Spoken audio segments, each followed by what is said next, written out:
देते। मैं कहता हूं मेरे को मालूम नहीं मैं क्यों समय नहीं दे पाता।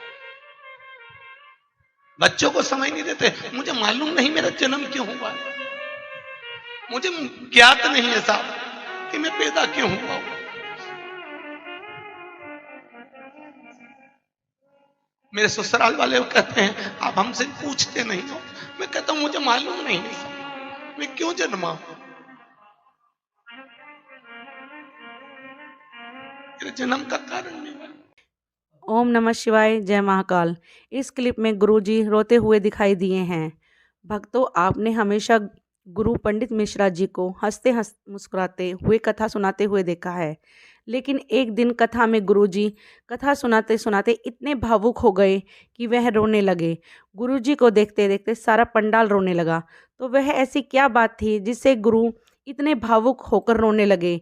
तो आप भी इस वाक्य में गुरुजी ने अपने बारे में ऐसी बात बताई जिसको सुनकर आप भावुक हो उठेंगे कि उन्होंने अपने जीवन में किन परिस्थितियों से गुजरकर अपने आप को आज एक कथावाचक के रूप में प्रस्तुत किया है। तो सुनिए पंडित मिश्रा जी के द्वारा। पूत सपूत तो की धन संचय और पूत कपूत तो की धन संचय। मेरे माँ बाप ने नहीं सोचा था कि उनका लड़का कथा करेगा। मेरे पिता चने का ठेला लगाते थे तो उनको नहीं मालूम था कि मेरा बेटा कथा करेगा। मेरे पिता ने चाय की दुकान लगाई तो कब्बसी हमने धोए थे, चाय के गिलास हमने चाय देने जाते थे।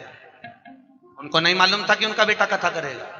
जब उनको नहीं मालूम था कि उनका बेटा क्या करेगा तो हमको क्या मालूम कि हमारा पुत्र आगे जाकर क्या करेगा। इसलिए अपने कर्म स्वयं लिखा कर मनुष्य पैदा होता है, उसके भाग्य में कितना है उसको मिल जाएगा। इसलिए कभी हमने अगर आपको कथा में जितनी बात कहते हैं उतना अपन भी स्वयं अमल कर कर चलते हैं। आप चिंता मत करना, आपके लिए है सर्वस्व। कल एक बहन जी कह रही थी गुरुजी मेरा पर्स गिर गया सालासर में, पैसे नहीं। बहनों, हमारे वो अग्रवाल जी आए हैं माउंट आबू से, उन्होंने कहा गुरुजी मेरे पास पैसे खत्म हो गए। हमने कहा ये 11,000 रुपए पकड़ो। एक बोले हमारे पास पैसा नहीं है, हमने कहा ये 5,000 पकड़ो। आप विठलेश सेवा समिति में आई हो, आपके पास अगर ओढ़ने के कपड़े नहीं हो, कोई बैग चले गया हो, साड़ी नहीं हो, जगन्नाथपुरी में किसी के सूटकेस चले गए थे उनको वस्त्र दिए 4-6 लोगों को, जिनके पास जो नहीं है, अगर टिकट भी नहीं है तो समिति में सूचना करिए, विठलेश सेवा समिति आपका किराया देगी, आपको भेजेगी। आप बिल्कुल चिंता मत करो, आपके घर में आए हो साहब, टेंशन क्यों लेते हो?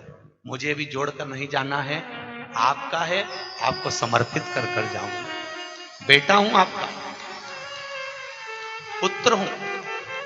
ना जाने क्यों भगवान ने सीहोर में जन्म दे दिया, ये तो मैं भी नहीं जानता। ना जाने किसके घर से कहां में जन्म ले लिया, मुझे नहीं मालूम। मेरी पत्नी कहती है हमको टाइम नहीं देते। मैं कहता हूं मेरे को मालूम नहीं मैं क्यों समय नहीं दे पाता। बच्चों को समय नहीं देते, मुझे मालूम नहीं मेरा जन्म क्यों हुआ, मुझे ज्ञात नहीं है साहब कि मैं पैदा क्यों हुआ हूं। मेरे ससुराल वाले कहते हैं आप हमसे पूछते नहीं हो। मैं कहता हूं मुझे मालूम नहीं है साहब मैं क्यों जन्मा हूं, मेरे जन्म का कारण नहीं है। मुझे आज भी संस्कृत नहीं आती है, मैं बड़े बड़े वेद पुराण संस्कृत नहीं पढ़ता, हिंदी में मुझे पढ़ने का शौक है, रात दिन पढ़ता हूं। बस पता नहीं, मेरी समिति के लोग कहते हैं आप इतना क्यों करते हो, घर से फुर्सत नहीं मिलती किसी को भी। मुझे नहीं मालूम मैं क्यों करता हूं, मुझे ज्ञात नहीं है। आज भी मैं मेरे कलुआ से पूछता हूं मेरा जन्म क्यों करा है, मुझे बताओ। ना जाने क्यों जन्म, जो जोड़ता हूं साल भर प्रयास करता हूं वो आपको परोसा जा साहब। 1100-2100 में नहीं हो सकती साहब व्यवस्था। मेरे जजमानों का भगवान खूब भला करे साहब, पसार पसार के देते हैं, खर्चा कर कर चले जाता हूं। अटैची लेकर आता हूं, उस अटैची को आपके सामने झटकार के दिखा देता हूं, आपने जो दान दिया वो कहां लग जाता। खूब बस एक निवेदन है, खूब भजन करो साहब, खूब करो। धन नहीं है ना, इस्माइल देना, पैसा नहीं हो, इस्माइल भी नहीं हो, तो मीठी वाणी बोलना बहुत देगा साहब। बैठा है मेरा गोरधननाथ देने में कमी नहीं रखता। लोग चाहे ताने दें, कुछ भी कहें, बड़ी अलमस्ती में अपनी जिंदगी जियो भाई, बहुत अलमस्त। मनुष्य का शरीर है, हम भी नहीं मिलेंगे, तुम भी नहीं मिलोगे। चले जाता है उसको लोग 10 दिन 8 दिन याद करते हैं, उसके बाद कोई याद नहीं करता। और सत्संग से जाने के बाद आपको लोग याद करेंगे कि कोई मिली थी, कोई मिला था। बहुत प्रेम से जीवन जियो साहब, और खूब सेवा करो माता पिता की। वो कह दे तो करोड़ों की दौलत यहां लुटा दे, लुटा दे। वो कह दे यहां बैठ जा, बैठ जा, देगा, उसका आशीर्वाद होगा, खूब मिलेगा,